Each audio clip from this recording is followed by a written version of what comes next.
Welcome to this new video on Forza Horizon 6, where I'm bringing you some gameplay with the new Renault R8 Gordini, which is literally the very first new French car added to Ford Horizon 6. I'm going to test it out, upgrade it, and of course see what it's like in terms of driving sensations. By the way, speaking of driving sensations, thanks to Subsonic for sponsoring this video. If you want to play Ford Horizon 6 with a steering wheel but not spend a fortune on a sim racing setup, Subsonic has you covered. Here is the 270 GT steering wheel compatible with Xbox, PC, and PS4 with 270-degree rotation analog pedals, vibration feedback, and paddle shifters for changing gears. Everything you need to switch from a controller to a real steering wheel. A key strength of this wheel is the built-in dual joystick. Enjoy driving with a steering wheel and game controller-like controls within easy reach. And in a game like Ford Horizon 6, this is especially useful because it lets you keep control of the camera, look all around your car, while still driving. That's not usually the case with a steering wheel, and for open-world arcade racing games like this, it's really super convenient. The other big advantage is the price. It's at $79.99.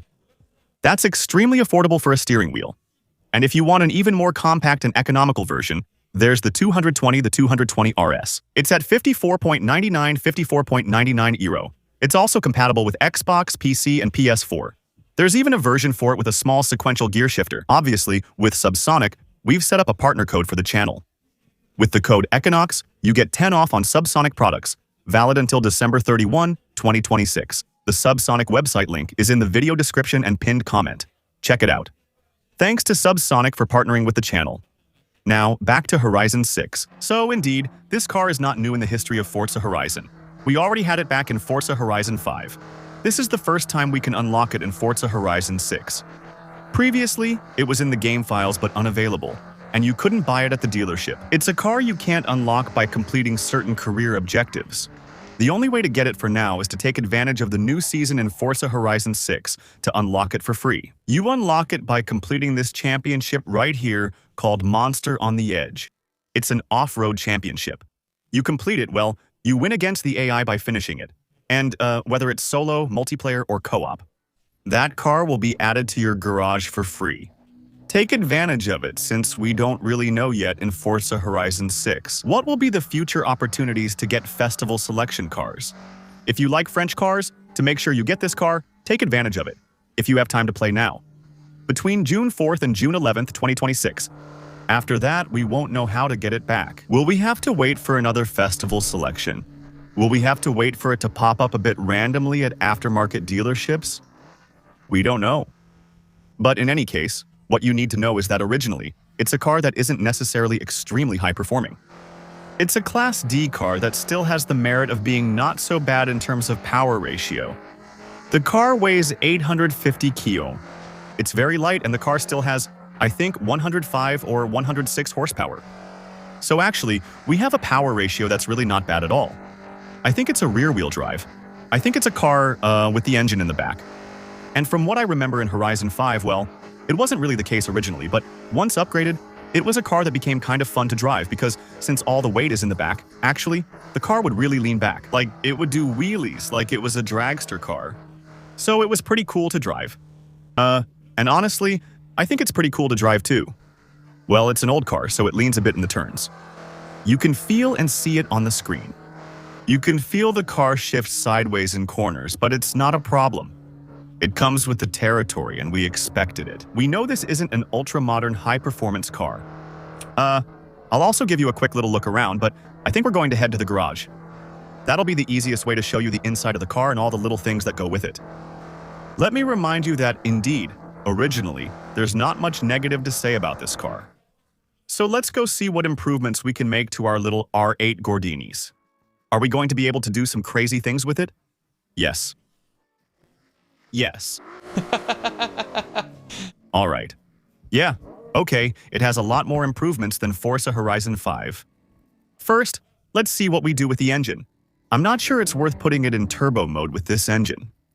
Anyway, we know that later on, we're going to swap it out. We're keeping it naturally aspirated and making a more fun setup. Just to have a setup, let's say a bit of an RP upgrade. Like something doable, even if it's a bit over the top because it's Forza Horizon. 230 horsepower without the turbo is still impressive. It's a car that we can make even lighter. So we can shave off a bit more weight. We have quite a few improvements. I think it's a car that will end up ranking pretty high in performance index, actually. Given the physics of Forza Horizon 6, I think the game tends to reward especially lightweight cars. And since the car weighs 800 kg, I think that's going to be pretty good in my opinion. Alright, short gearbox. Let me know in the comments because I don't remember. How did we unlock this car back in the days of Forza Horizon 5? I don't remember anymore. I don't remember if it was a barn find or maybe it was the 4L the barn find. I don't remember how the Gordini could be obtained. Was it a base game car or was it a DLC car? I really don't remember at all. You still have some options. Setting it to rally mode is cool. With the little extra spotlight, you can also add the rear spoiler if you want a bit more downforce. But it's not necessary because actually there's already a lot of weight in the back, so there you go. You can remove the chrome if you want to make it a clean style. Let's go with the improved Gordini.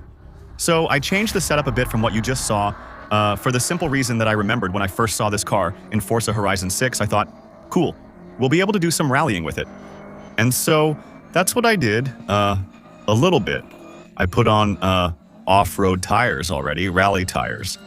I also reinstalled the off-road suspension. So now we're going for more of a, kind of a rally vibe. Yeah, this car's rear will slide out a bit. And I think that's no surprise. Those who know this car a bit know that it was actually known for that. A car that had a weight balance problem, precisely because it's rear-wheel drive, I think. And especially all the weight in the back because of the engine. Because it's so light, it doesn't accelerate as quickly. It's a car that could go out of control. So there was a little legend back then, which was that this was a car that handled better on the way back from shopping than on the way there, because the trunk was in the front, and thanks to the weight of the shopping bags in the car, the front had better grip, and it was simply better to drive. But overall, it's pretty cool. You know, it slides well, it's short, you can feel that it's dynamic, you can feel that it's light. It's cool. There you go, it's not a monster. I don't think it's a meta car. Although sometimes we get surprises on Forza Horizon 6. Sometimes there are cars that you don't expect to be meta at all, and in the end, sorry, they actually turn out to be pretty good. Indeed, with the icy mountain roads, however, off-road tires sometimes lose a bit of grip. In any case, I don't know if this car will be particularly competitive. In any case, it's nice to get a new French car in the game. Damn, it's not often that we get one. There aren't many French cars in Forza Horizon 6. I'm making this video shortly after the game's release. There are a lot fewer French cars in Horizon 6 than in Horizon 5. So, I think it's because they're going to give us a French car season, where they'll add a bunch of stuff, I hope. In the meantime, it's true that, well, we don't have many, and even back in the days of Horizon 5, Horizon 4, Horizon 3, and all the games in the world anyway, French cars, except maybe in Gran Turismo 7, in all the other games in the world, French cars, it's like they don't even exist, actually. There are almost never any added to the games. So, when we get a new one like this, or when we get one back from an old game, well, you have to unlock it because it doesn't happen often. Honestly, I think it's crazy that in 2026, we still don't have a game with a 300 GTI, or even just a 205 GTI. Sure, there's Gran Turismo 7, but that's the only one. There are so many classics missing, I don't know, even the 505S that existed in GTI. There are probably plenty of other Renault sport cars that are really cool and also deserve their place in a game. Renault 21. Turbos, things like that, sure they're a bit old, but I think overall, we'd really like to have them, you know. So, well, we'll see. Anyway, it's pretty nice to drive, it's not my favorite, but it's okay, it's acceptable. For a car in Category A, since let's not forget we're in A, it's fine, it handles well, even if obviously, as you might guess, it's not a beast either.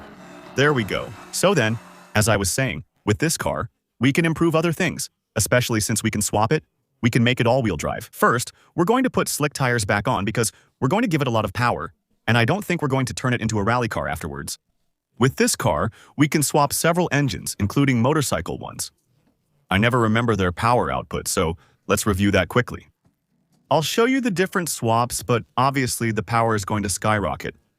I think we can aim for 600 horsepower with some setups. For a car that weighs 800 kg, that's not going to be too bad.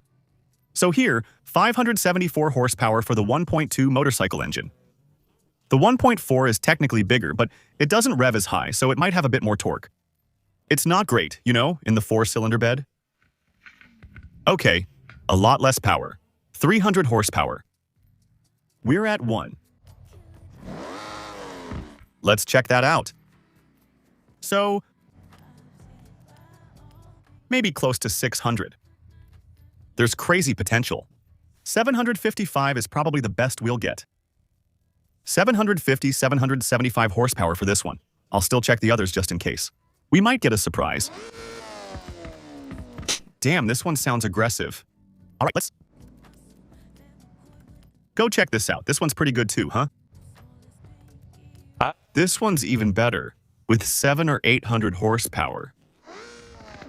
Next, there's the 3.2-liter, which I believe is a BMW engine.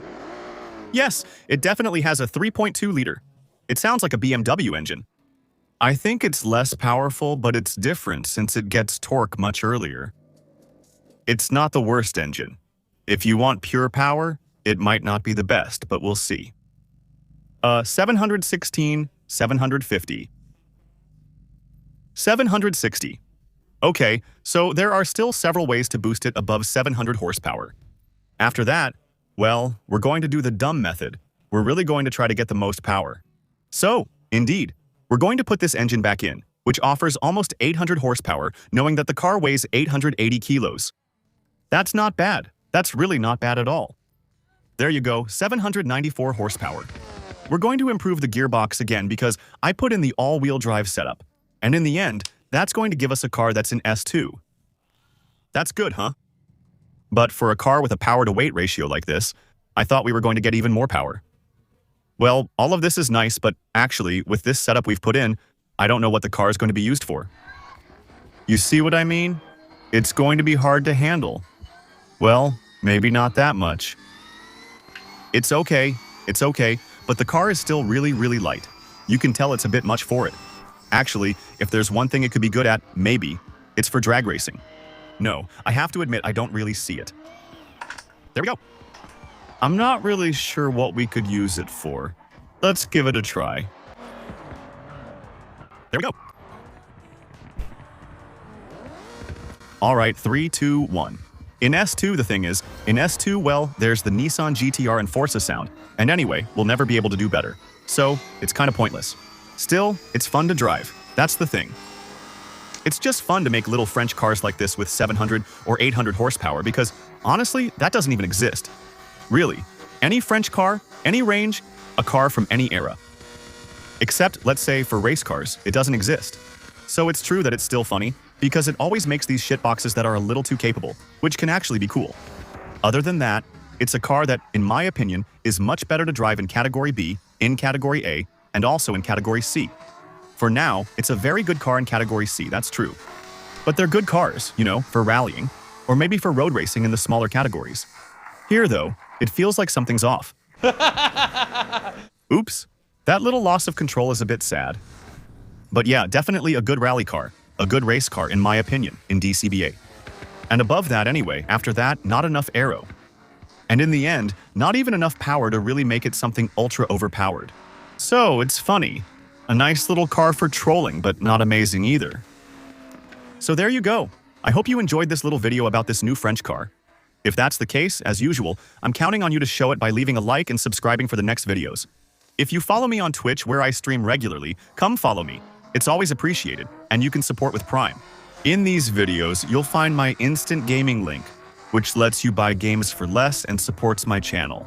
And finally, of course, let's not forget that you can also support my channel by checking out the sponsors of today's video, which is Subsonic, the brand of the steering wheel I used to make this little first look video with the Renault 8 Gordini.